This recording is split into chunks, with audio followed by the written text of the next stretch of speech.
मैं सभी देवी देवता और जितने भी हमारे भगवान हैं उन सबको मैं नमन करता हूं। साथ ही साथ मां गंगा ने हमारे पूरे देश को और खासकर जहां जहां से मां गंगा गुजरी है, न केवल आम लोगों को बल्कि किसान और उन्हें खुशहाल बनाने का काम किया। मैं मां गंगा का भी प्रणाम करता हूं। आज इस ऐतिहासिक रैली में उपस्थित बंगाल की मुख्यमंत्री आदरणीय ममता बनर्जी जी, मंच पर उपस्थित आदरणीय श्रीमती जय बच्चन जी, समाजवादी पार्टी के राष्ट्रीय प्रमुख महासचिव आदरणीय राम गोपाल यादव जी, मंच पर उपस्थित हमारे गठबंधन के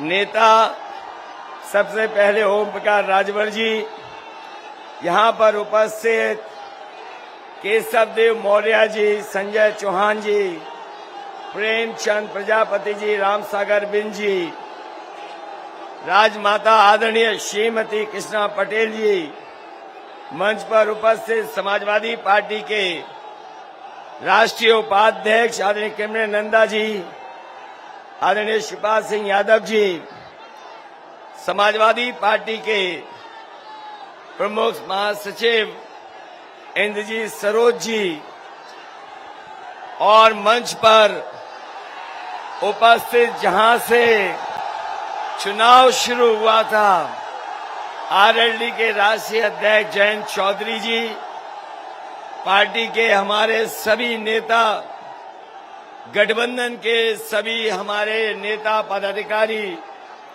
और इस चुनावी जनसभा में उपस्थित गठबंधन के सभी हमारे नेता कार्यकर्ता, आदरणीय बुजुर्ग, किसान भाई, मजदूर, माताएं बहनें और बड़ी संख्या में नौजवान साथी पत्रकार बंधुओं, मैं सबसे पहले आदरणीय ममता बनर्जी जी, उनका बहुत बहुत धन्यवाद और आभार प्रकट करना चाहता हूं।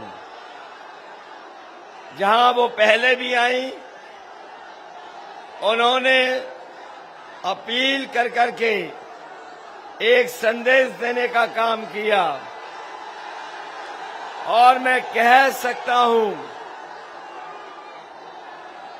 जब आप यहां पे आई, भारतीय जनता पार्टी को अपनी हार याद आ गई और आज जब आप 7वें चरण के चुनाव में आई हैं,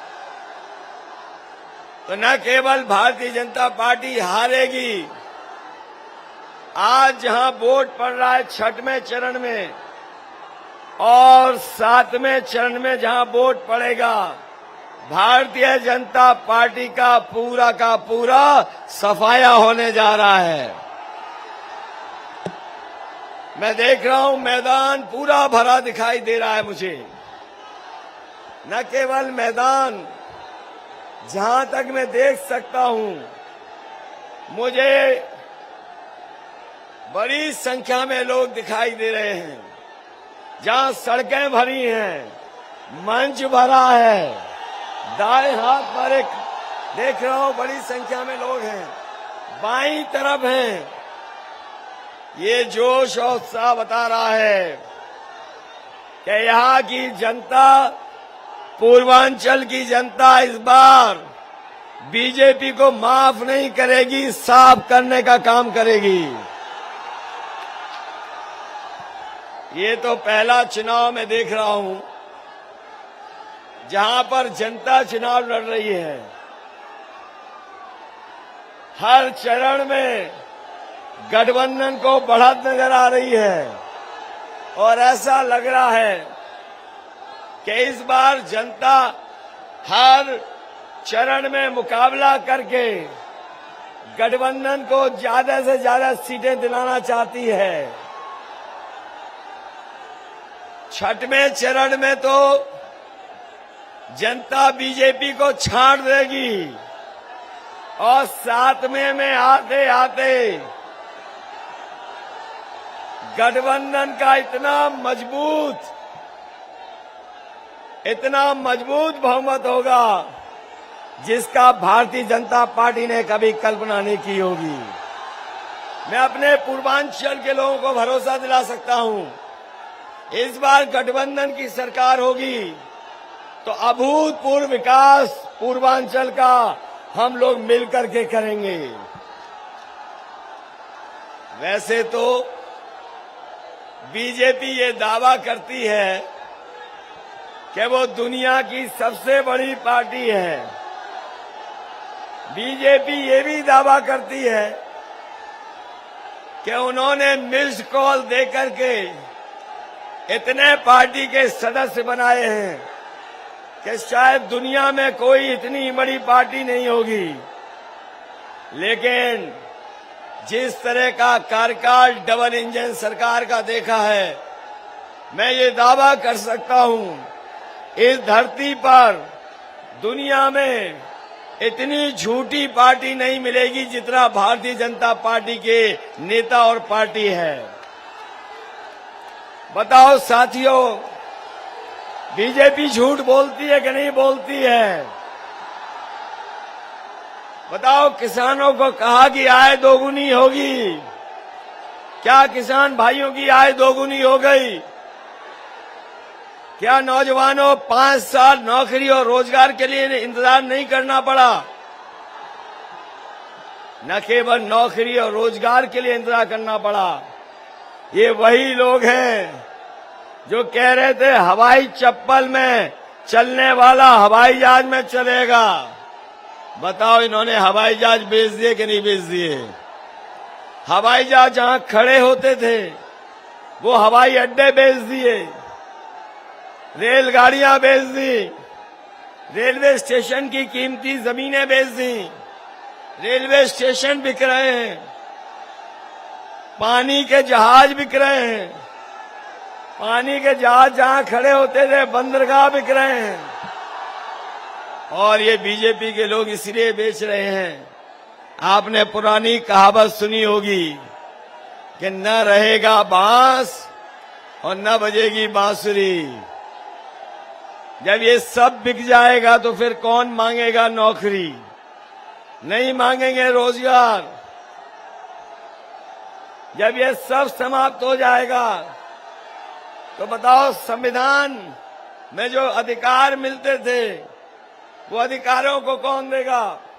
नौकरी में जो अधिकार मिल रहा था, मान सम्मान मिल रहा था, ये जब सरकारी संस्थाएं बिक जाएंगी तो कौन देगा? इसलिए जहां ये उत्तर प्रदेश के भाग्य का चुनाव है, वहीं देश किस रास्ते में जाएगा इसका भी चुनाव है। बता, ये चुनाव इस बात का भी है कि भारत का लोकतंत्र बचेगा कि नहीं बचेगा। ये चुनाव इस बात के लिए भी है कि भारत का संविधान बचेगा कि नहीं बचेगा। लेकिन जो मैं माहौल देख रहा हूं,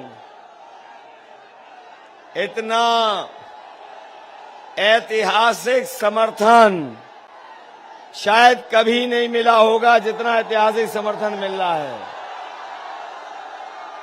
और याद कीजिए, ये बीजेपी के लोगों ने सपना दिखाया था कि बनारस को क्यूटो बना देंगे। ये बनारस के क्यूटो बनाने वालों ने काशी की इतनी तोड़फोड़ कर दी है, इतनी तोड़फोड़ कर दी है कि इस बार बनारस के लोग भारतीय जनता पार्टी के झूठ का रस निकालने का काम करेंगे। न केवल बनारस के लोग रस निकाल देंगे झूठों का, ये चुनाव हमें दिख रहा है हवाई क्यूटो बनाने जो हवाई क्यूटो बना रहे थे, बनाम बनारसी वोटरों का चुनाव है। बताओ, बनारस के लोग और आसपास के लोग जो आए हैं, बीजेपी को सबक सिखाने का काम करोगे कि नहीं करोगे? बीजेपी ने धोखा दिया कि नहीं दिया? और जिस समय फ्री सिलेंडर बांटे थे, उस समय याद है, जो सिलेंडर की कीमत 400 थी, आज बताओ 1000 पार कर गई कि नहीं कर गई? जो हमारे किसान भाई हैं, खाद तो मिली नहीं, और खाद की बोरी से चोरी हो गई कि नहीं हो गई? डीएपी मिली नहीं। इस बार बीजेपी वाले भी चुनाव के बाद ढूंढने में नहीं मिलेंगे। जिन्होंने डीएपी खाद गायब कर दी, याद रखना, इतना वोट इनके खिलाफ पड़ने जा रहा है कि चुनाव के बाद ये बीजेपी वाले ढूंढने को नहीं मिलेंगे। इसलिए हम आपसे निवेदन करना चाहते हैं, अपील करना चाहते हैं कि समाजवादियों ने जहां पर मैनिफेस्टो में ये कहा है कि समाजवादी सरकार बनेगी, तो न केवल भर्ती निकालेंगे फौज की, पुलिस की, बल्कि जो 11 लाख पद खाली हैं, उन पदों को भी भरने का काम समाजवादी सरकार में होगा। ये हमारे बीएड, टेट वाले लोग हैं, शिक्षा मित्र वाले हैं, बीटीसी, बीपीएड और पुरानी भर्ती वाले जिनके पद खाली है, 69,000 शिक्षक, रोजगार सेवक, आंगनबाड़ी, आशा कार्यकर्ता, अगर किसी को उम्मीद है तो वो समाजवादियों पे उम्मीद है और गठबंधन पे उम्मीद है। हम आपको भरोसा दिलाते हैं, समाजवादी सरकार आएगी तो इनके पक्ष में फैसला लेकर के समाजवादी लोग काम करेंगे। ये लोग जो गर्मी निकाल रहे थे, गर्मी निकालने वालों ने बताओ नौजवानों भर्ती निकाली क्या? 3 साल से इंतजार कर रहे हो कि नहीं कर रहे हो? और आपकी उम्र भी बढ़ गई। इसलिए समाजवादी सरकार बनेगी तो पुलिस के साथ साथ फौज की भर्ती कैसे निकले, उस दिशा में भी समाजवादी लोग काम कर करके दिखाएंगे। मुझे तो लग रहा है ये 6वें और 7वें चरण वाले लोग जो गर्मी निकाल रहे थे, उनकी भाप निकालने का काम करेंगे। बताओ, भाप निकाल लोगे कि नहीं निकालोगे? इसलिए याद रखना, ये चुनाव जहां साइकिल का है, वहीं आपके छड़ी वाले भी लड़ रहे हैं। साइकिल और छड़ी दोनों की मदद करोगे?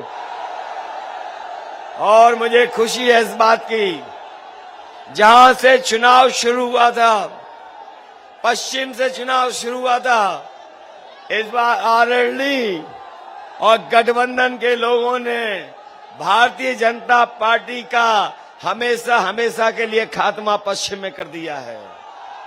और जिस समय मऊ में पहला कार्यक्रम हुआ था ओम प्रकाश राजभर जी के साथ, दूसरा हमारा उससे पहले कार्यक्रम संजय चौहान जी के साथ हुआ, याद होगा, उस समय कहा था कि ये समर्थन ऐसा मिल रहा है कि बीजेपी जिस दरवाजे से आई है, उसी दरवाजे को भी बंद करने का काम गठबंधन के दल करेंगे। बताओ, आज लग रहा कि नहीं लग रहा कि दरवाजा बंद हो गया? इसलिए आपसे अपील करता हुआ, याद रखना, ये बीजेपी के वो लोग हैं जिन्होंने किसानों की हत्या की है, जीप चढ़ा करके हत्या कर दी, हत्या की, और आज भी न्याय नहीं मिल रहा है। एक हमारे साथ पवन कश्यप भी बैठे हैं मंच पर। ये वो नौजवान है जिसका भाई पत्रकार था और जिस समय वो वहां पर मौके पे था, मौके पे उसकी जान चली गई पत्रकार भाई की। मैं इस मौके पर मैं पवन के साथ साथ ये जो पवन दिखाई दे रहे हैं, ये वो हैं जिनके भाई की जान, याद कीजिए, लखीमपुर में गई थी, अभी तक न्याय नहीं मिला है। मैं पवन और तमाम अपने किसान भाइयों को इस मंच से कह सकता हूं, समाजवादी सरकार आने वाली है, इस परिवार को न्याय दिलाने के साथ साथ हमारे किसानों की जान गई है, उनको भी न्याय दिलाने का काम समाजवादी और गठबंधन के लोग करेंगे।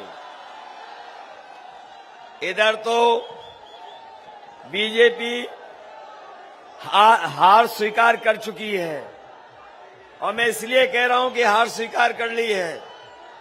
उनके प्रत्याशी आपने देखे होंगे, आज जनता से माफी मांग रहे हैं। कोई दंडवत होकर के माफी मांग रहा है, कोई कान पकड़ करके उठक बैठक लगा के माफी मांग रहा है, कोई तेल लगा करके माफी कर रहा है। लेकिन मैं कहना चाहता हूं कि यहाँ का किसान और नौजवान बीजेपी के प्रत्याशी अगर कान पकड़ के भी 700 बार उठक बैठक लगाएंगे, तब भी यहाँ का किसान और यहाँ का नौजवान बीजेपी को माफ करने वाला नहीं है। बताओ, माफ करोगे क्या साफ करोगे? माफ तो नहीं कर दोगे, ये तो नहीं भूल जाओगे कि मां गंगा के अंदर लाशें बही थी, हजारों लाशें बह रही थी, ये भूल तो नहीं जाओगे? जिस समय सरकार मदद करती मजदूर भाइयों की, मजदूर पैदल पैदल घर पहुंचे थे, बहुत लोगों की जान चली गई थी। बताओ, पैदल पैदल मजदूर चले थे, वो भूल तो नहीं जाओगे? महंगाई तो नहीं भूल जाओगे? और 5 साल हमारे नौजवान रोजगार और नौकरी के लिए इंतजार करते रहे, ये बीजेपी को तो नहीं भूल जाओगे? इन्हें साफ करोगे? ये डीजल पेट्रोल महंगा कर दिया कि नहीं कर दिया? और ये अगर इस बार आ गए, अभी तो 100 रुपए में बेच रहे हैं पेट्रोल, अगर कहीं दोबारा आ गए तो 200 रुपए में पेट्रोल बेचेंगे। इसलिए सावधान हो कि नहीं सावधान हो? मैं तो बधाई देता हूं कि यहां पर बनारस में जो बीजेपी ने और उनके प्रधानमंत्री जी ने एक गांव में पूरे विकास कार्य कराए थे और उस गांव को गोद ले लिया था। आपको जानकारी मिली होगी, जिस गांव में गोद लिया गया था वो गांव का भी प्रधान बीजेपी हार गई। बताओ, बीजेपी हार गई कि नहीं हार गई? आप लोग नाराज हो बीजेपी से कि नहीं नाराज हो? हटाना चाहते हो कि नहीं हटाना चाहते हो? इन्होंने काशी में तोड़फोड़ की है कि नहीं की है? गंगा की सफाई की कि गंगा गंदी है?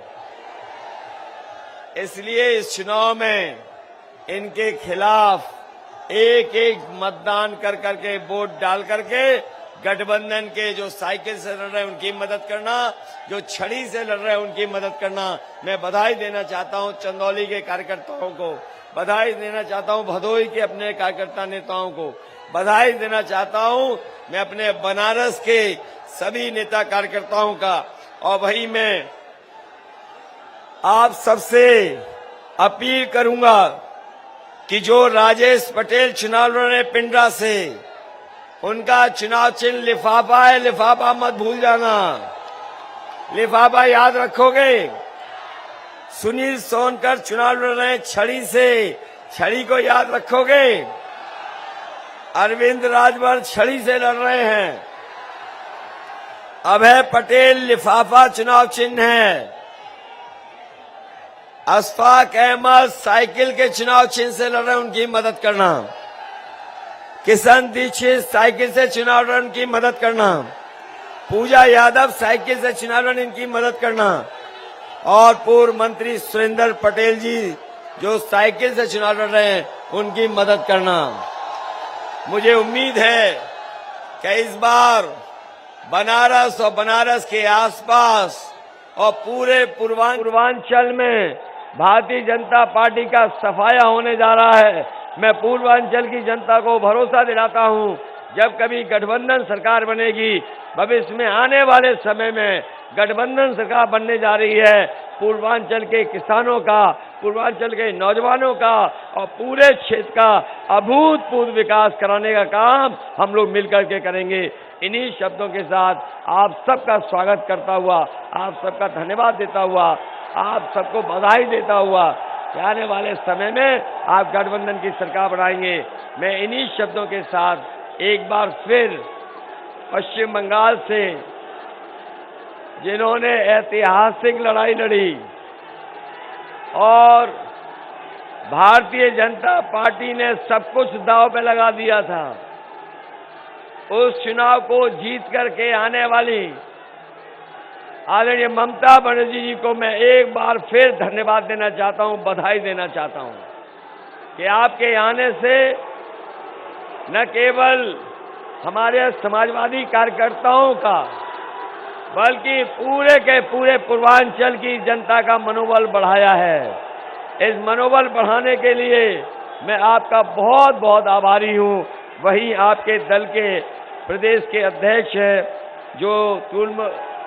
जो आपके पार्टी के प्रदेश के अध्यक्ष और पदाधिकारियों का भी मैं बहुत बहुत अपनी तरफ से स्वागत करता हूं और बधाई देता हूं। बहुत बहुत धन्यवाद आपका। अब मैं अनुरोध करता हूं पश्चिम बंगाल की मुख्यमंत्री आदरणीय दीदी ममता जी से